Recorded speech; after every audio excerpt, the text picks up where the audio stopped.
Bismillahirrahmanirrahim.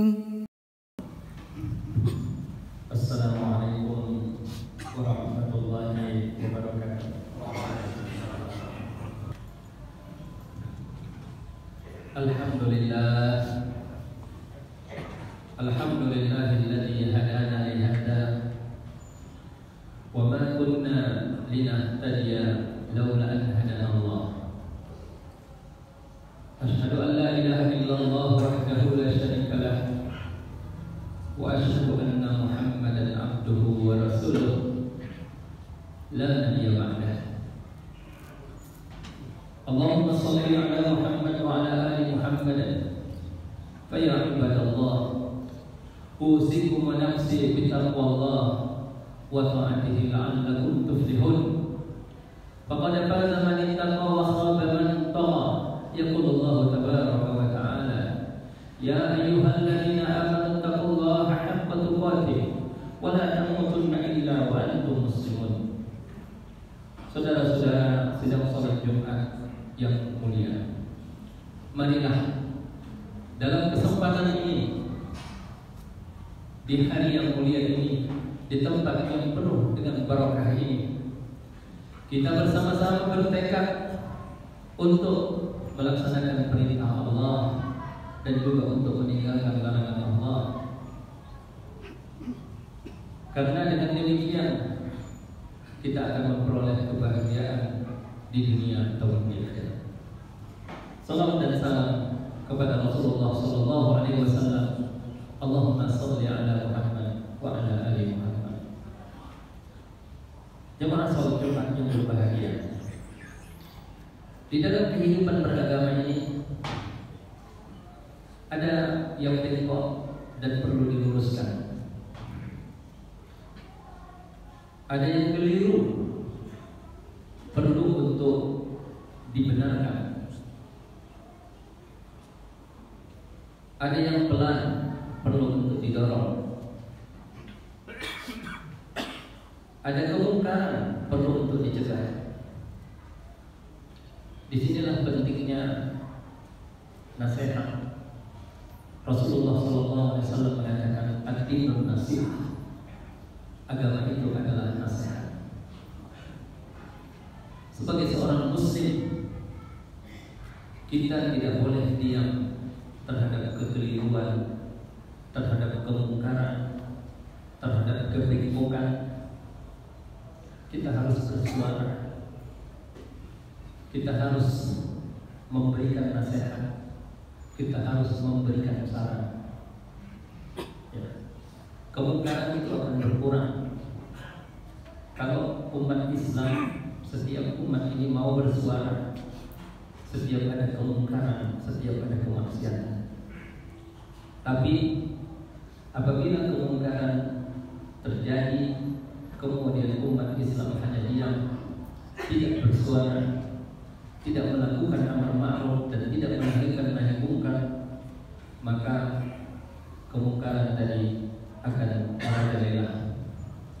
Dan kalau kemungkaran sudah merajalela, itu artinya mengundang adab dari Allah Subhanahu wa taala. Jemaah rahimakumullah, begitu urgensinya nasihat ini, begitu pentingnya nasihat ini. Ya. Sehingga kalau kita lihat nasihat ini adalah pekerjaan para nabi. Ya. Nabi Nuh alaihissalam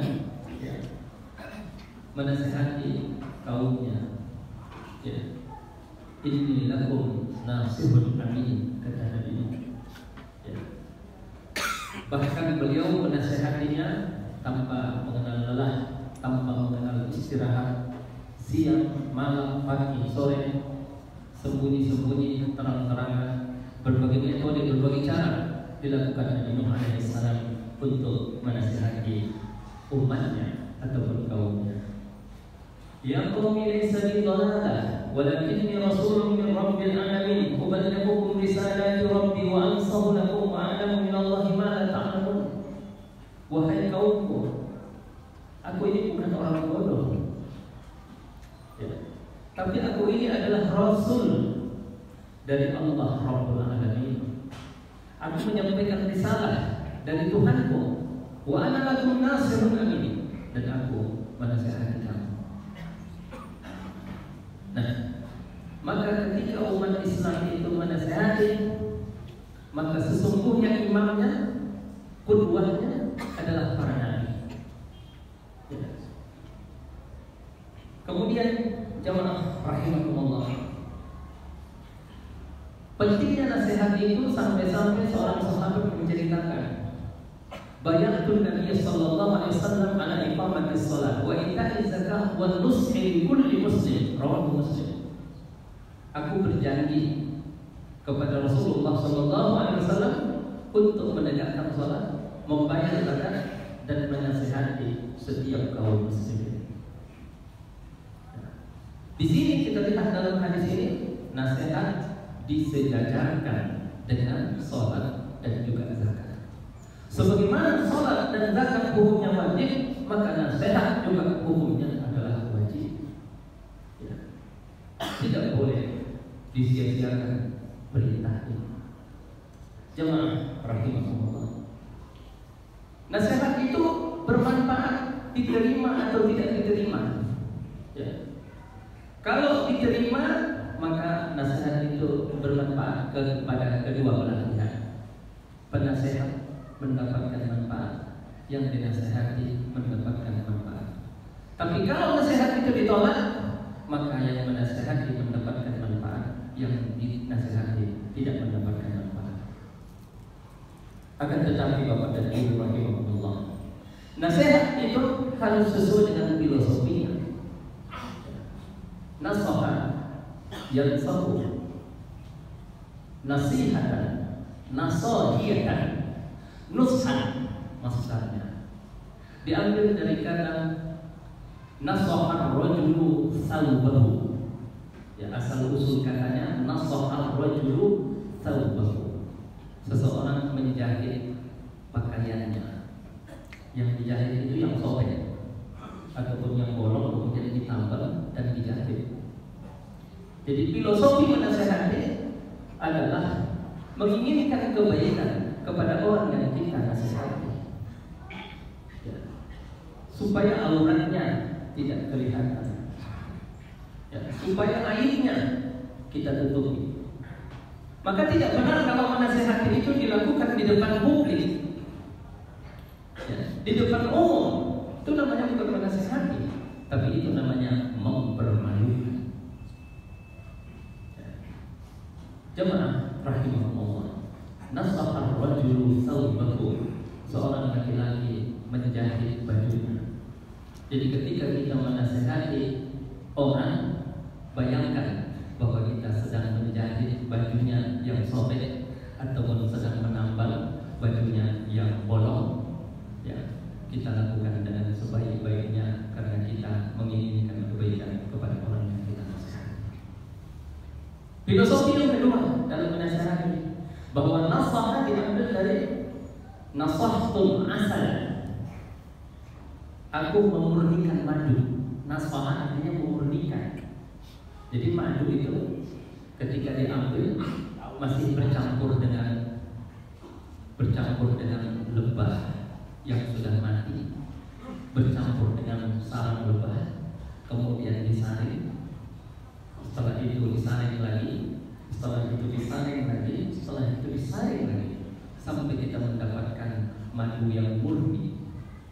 Ini filosofi dalam menasehati, bahwa ketika kita menasehati itu kita tidak ada kepentingan apa-apa, bukan karena melampiaskan emosi, bukan karena kita benci, bukan kita marah, bukan karena kita emosi, ya, tapi semata-mata menginginkan kebaikan kepada orang yang kita nasihati ini, ya, dengan niat, dengan perkataan, dengan perbuatan.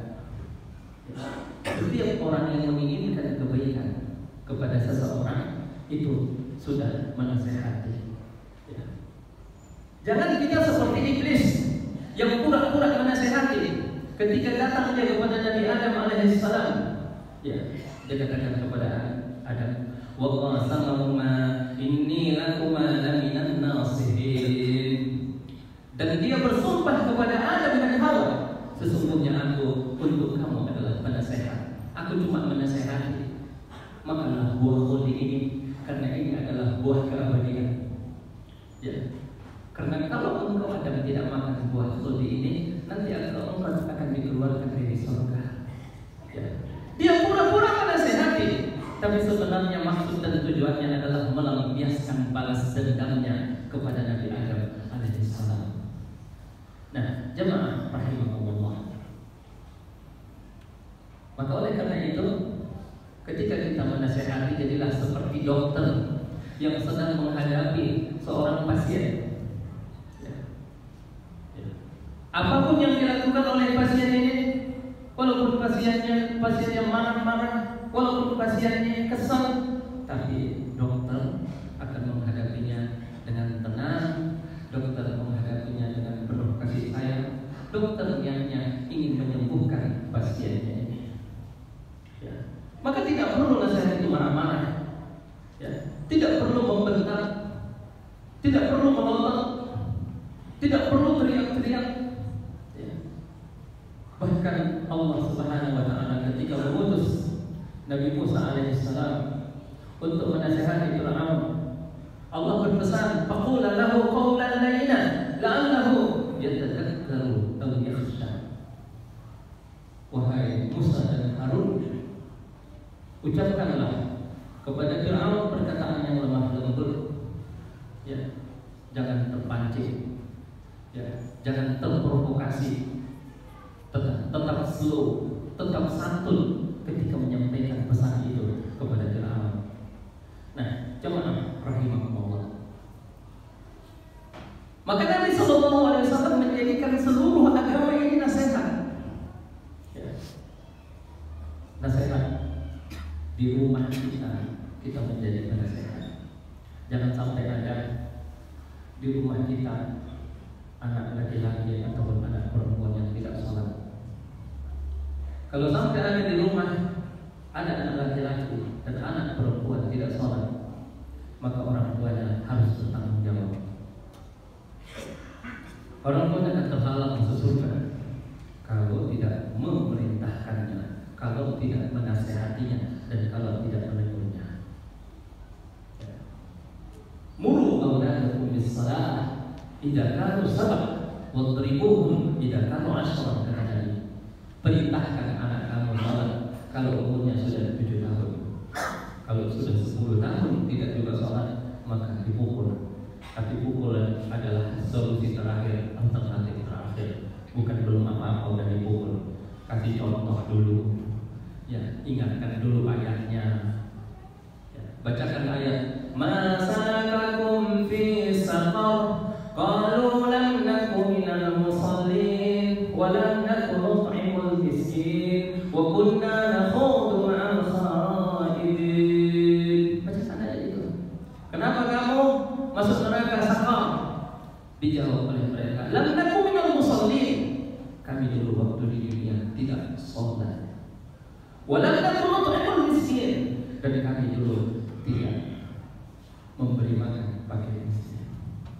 Ketika kita menasihati anak-anak kita untuk sholat, Allah perintahkan apa? Wa'mur ahlaka bis-sholati wastabir 'alaiha. Perintahkan anakmu untuk sholat. Wastabir, sabar. Sabar. Jangan cuma sekali. Ya. Jangan cuma 2 kali, tapi berkali-kali, bahkan sampai mati. Ya. Bahkan ketika mau mati, wasiatkan kepada anak-anak supaya mereka sholat. Bahkan jangan lupa berdoa seperti Nabi Ibrahim, Rabbi ja'alni muqimas shalah wa min dzurriyyati. Wahai Tuhanku Allah, ij'alni, jadikan aku orang yang menegakkan salat, wa min dzurriyyati, dan juga keluarga. Kalau tidak berhasil, apa boleh buat? Jangankan bapak. Ya, Nabi Nuh aja tidak berhasil mengislamkan anaknya. Tapi beliau tidak pernah berhenti, tidak pernah bosan, tidak pernah lelah mengajak anaknya untuk masuk ke dalam agama Allah, mengajak anaknya kepada tauhid. Bahkan pada detik-detik terakhir, beliau tetap berdakwah kepada anaknya dengan mengatakan, Ya bunayya irkam ma'ana wa la takum ma'al kafirin. Wahai anakku, naiklah ke atas perahu ini. Sudah di atas perahu. Anaknya berada di satu tempat. Dia bilang, naiklah anakku, ucapkanlah syahadat. Ayo. Tapi lagi-lagi orang tua ini gak bisa maksa. Gak mungkin Nabi Nuh mengangkat anaknya ke atas kapal itu. Dia hanya bisa memanggil, dia hanya bisa menyeru, dia hanya bisa mendakwahi. Apa jawabannya? Qala sa'awi ila jabalin ya'simuni minal ma'. Ayah, jangan takut. Kau tidak perlu khawatir kepadaku. Aku nanti akan cari gunung. Aku akan cari bukit.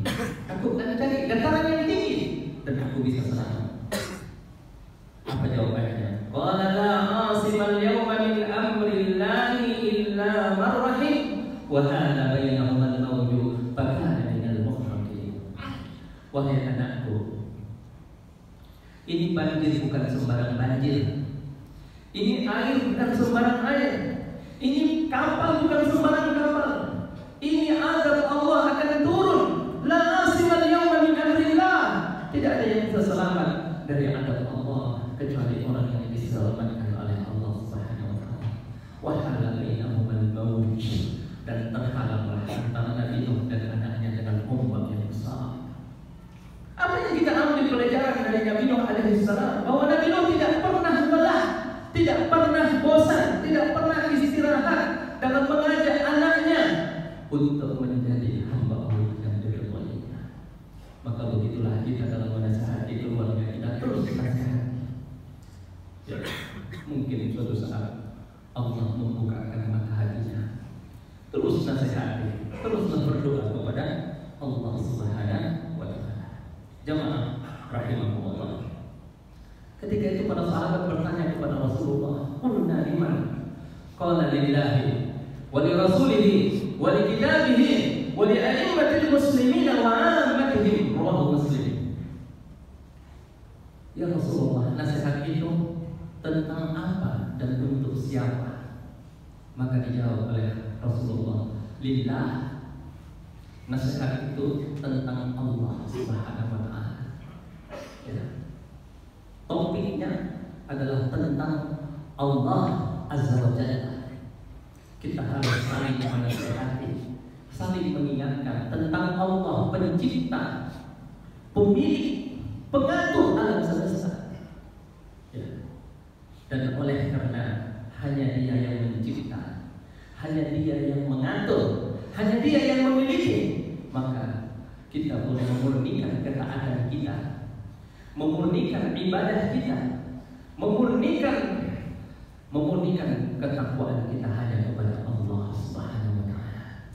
Kalau selama ini ketaatan kita itu masih dicampuri oleh ketaatan kepada nafsu, ketaatan kepada syaitan, ketaatan oleh keinginan, maka yang namanya mentauhidkan Allah Subhanahu wa taala adalah memurnikan ketaatan kita hanya kepada Allah Subhanahu wa taala. Jamaah rahimahullah. Yang dimaksud dengan nasihat tentang Allah Azza wa Jalla, kita saling menasihati bagaimana kita melaksanakan perintah Allah dan bagaimana kita meninggalkan larangan Allah. Melaksanakan perintah Allah dalam seluruh aspek kehidupan, bukan hanya dalam salat 5 waktu, tapi ketika dagang dia menipu. Ya. Salat 5 waktu dia salat, tapi dia curang dalam timbangan. Salat 5 waktu dia salat, tapi kata-katanya menusuk bagaikan jarum, menyakiti perasaan orang. Ya.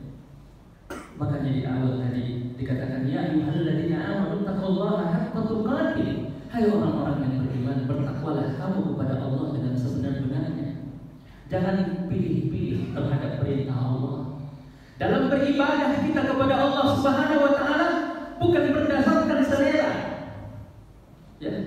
Bukan berdasarkan keinginan, bukan berdasarkan kemauan. Dalam beragama ini kita bukan seperti orang yang makan prasmanan, diambil apa yang enak. diambil apa yang suka. Tapi dalam beragama ini kita harus ambil semuanya. Ya. Sebagaimana kita ambil sholatnya, maka kita ambil juga bagaimana ceboknya. Ya. Bagaimana kita dalam berdagang, jangan curang, jangan menipu, jangan berbohong, jangan menipu, jangan monopoli, ya. Jangan memalsukan barang. Suatu ketika Umar bin Khattab radhiyallahu anhu berkeliling patroli di kota Madinah di suatu malam. Tiba-tiba dia mendengar seorang ibu berkata kepada anaknya, "Nak, campur aja susu itu sama air biar kita dapat untung lebih." Ya, campur susu itu dengan air supaya kita dapat untung lebih. Ya, kata anak perempuannya ini, "Wahai ibunda, Khalifah Umar bin Khattab radhiyallahu anhu melarang kita untuk mencampur air dengan susu apabila itu untuk dijual, diperjualbelikan." Kenapa? Karena nanti susunya bukan susu murni lagi, tapi susu palsu. Hal itu didengar oleh Umar. Dia ingin mengetahui keadaan rakyatnya. Ya. Kata anak perempuannya ini, "Wahai ibu, ya, Umar marah kalau kita melakukan ini." Kata ibunya apa? Ya, tahu apa kamu dengan Umar? Umar sedang tidur di istana. Ya, Umar sedang istirahat. Umar pun tidak tahu apa yang kita lakukan. Tapi apa dijawab anaknya? "Wahai ibunda, walaupun Umar tidak tahu, tapi Tuhan yang Umar tahu." Masya Allah. Pantaslah penduduk Madinah mendapatkan pemimpin seperti Umar, karena rakyatnya seperti anak gadis yang jujur dan amanah ini. Jemaah rahimahullah, mereka tidak hanya melaksanakan salat, tapi mereka juga melaksanakan akhlak, melaksanakan muamalah, melaksanakan segala aspek kehidupan mereka, melaksanakan agama ini. Maka yang pertama adalah nasihat tentang Allah Subhanahu wa taala. Allah yuraqibuna, Allah memantau kita. Allah yasma'una, Allah mendengar kita. Allah nazirun ilaina, Allah melihat kita. Bisirri wal alaniyati, di tempat yang sunyi dan di tempat yang ramai. Masya Allah, ini yang saling kita nasihati. Ya, kita saling menasihati tentang asma Allah, ya, asmaul husna, tentang sifat-sifat Allah, tentang ciptaan-ciptaan Allah, supaya melahirkan azamat, keagungan Allah dalam hati kita. Ya, kenapa orang bermaksiat? Kenapa orang tidak mau melaksanakan perintah Allah? Ya, kenapa orang bermalas-malas dalam melaksanakan perintah Allah? Li'annahum la ya'rifuna Allah haqqa ma'rifatihi, karena mereka tidak mengenal Allah sebagaimana mestinya, karena mereka tidak memuliakan Allah sebagaimana mestinya. Nah, jemaah rahimahullah, maka oleh karena itu nasihat ini ya merupakan hal yang sangat urgen, sangat penting di dalam kehidupan kita beragama. Akan tetapi banyak sekali adab-adab yang harus kita jaga kalau menasihati. Ya, kalau nasihat, bagaimanapun nasihat itu terima. Mau disampaikan marah-marah, mau disampaikan dengan emosi, mau merendahkan kita, kalau ada orang menasihati, terima saja. Cuma kalau kita menasihati orang, maka jaga adabnya, pilih waktunya, ya, kemudian pilih tempatnya, kemudian pilih kata-katanya, ya, kemudian menasihati itu dengan lembut, dengan kasih sayang. Jangan samakan orang yang sudah pintar dengan orang yang baru masuk Islam. Ya. Dulu ada seorang sahabat baru masuk Islam, kemudian lagi sholat, ada orang bersin, dia bilang, "Yarhamukallah," katanya, lagi sholat, "Yarhamukallah," katanya. Para sahabat yang lagi sholat itu melototi dia semua, gitu ya.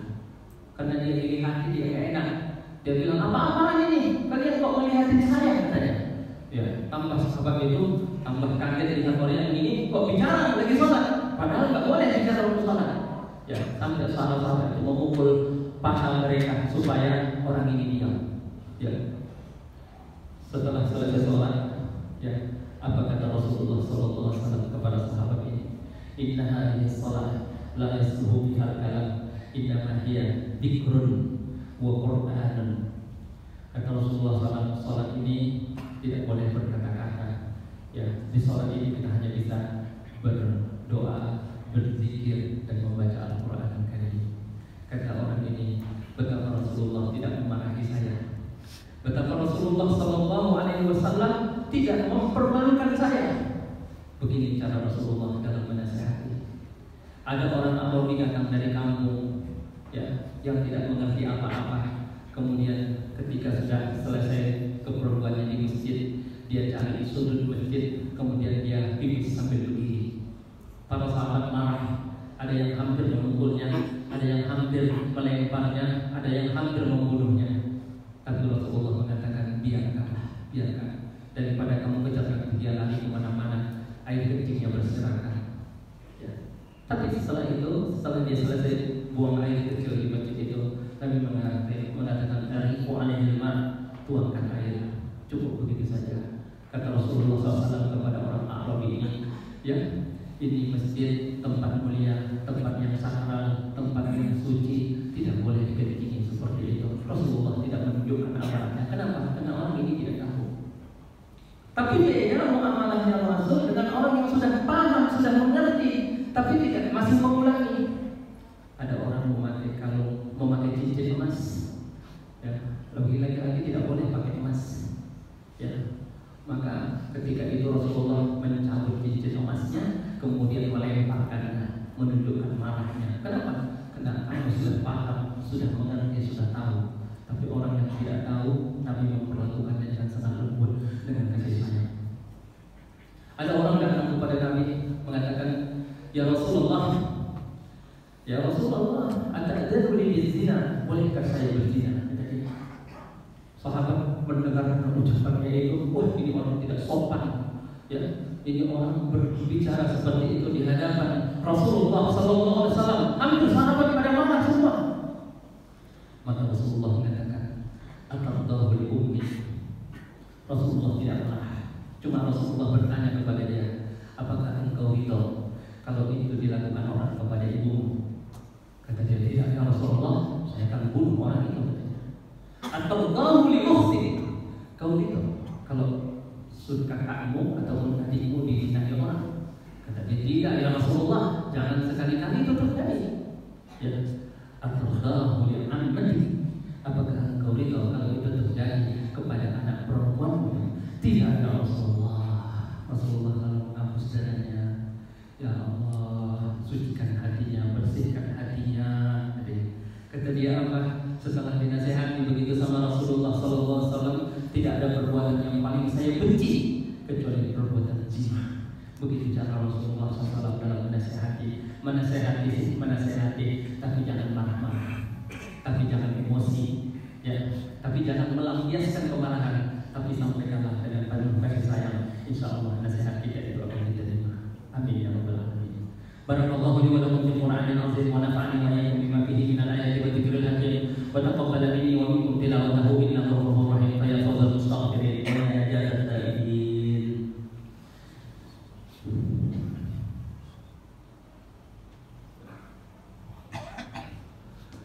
Alhamdulillah nahmaduhu wa nasta'inuhu wa nastaghfiruh wa na'udzu billahi min shururi anfusina wa min sayyiati a'malina. May yahdihillahu fala mudilla lahu wa may yudlilhu fala hadiya lahu.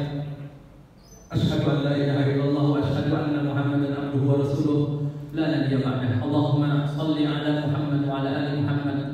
Fa ya ibadallah, usikum wa nafsi bi taqwallah wa ta'atihi la'allakum tuflihun. Faqad faza man ittaqa wa khaba man tagha. Ya ayyuhan nasu taqu rabbakum, inna zalzalata as-sa'ati syai'un 'azim. Wa'lamu anna Allah amarakum bi'amrin bada'ihi bi nafsihi wa thanna bi malaikatihi. Faqala 'azza min qa'ilin, inna Allaha wa malaikatahu yusalluna 'alan nabi. Ya ayyuhalladzina amanu sallu 'alaihi wa sallimu taslima. Allahumma salli wa sallim ala habibika wa rasulika nabiyil ummi wa ala alihi wa ashabihi wa dhurriyyatihi wa ahli baitihi wa man tabi'ahum bi ihsanin ila yaumiddin. Qullallahu 'an sadatina Abu Bakr wa Umar wa Uthman wa Ali wa ashabihi ajma'in wa tabi'in wa tabi'ihim bi ihsanin ila yaumiddin. Allahumma ighfir lil muslimina wal muslimat والمؤمنين والمؤمنات الأحياء منهم والأموات إنك يا مولانا سميع قريب مجيب الدعوات ويقضي الحاجات اللهم ول أمورنا خيارنا ولا تول أمورنا شرورنا اللهم اجعل بلدنا إندونيسيا بلدة آمنة مطمئنة وسائر بلاد المسلمين عباد الله إن الله يأمر بالعدل والإحسان وإيتاء ذي القربى وينهى عن الفحشاء والمنكر والبغي يعظكم لعلكم تذكرون ولذكر الله أكبر والله يعلم ما تصنعون وأقم الصلاة. الله أكبر الله أكبر أشهد أن لا إله إلا الله. فبأي آلاء ربكما تكذبان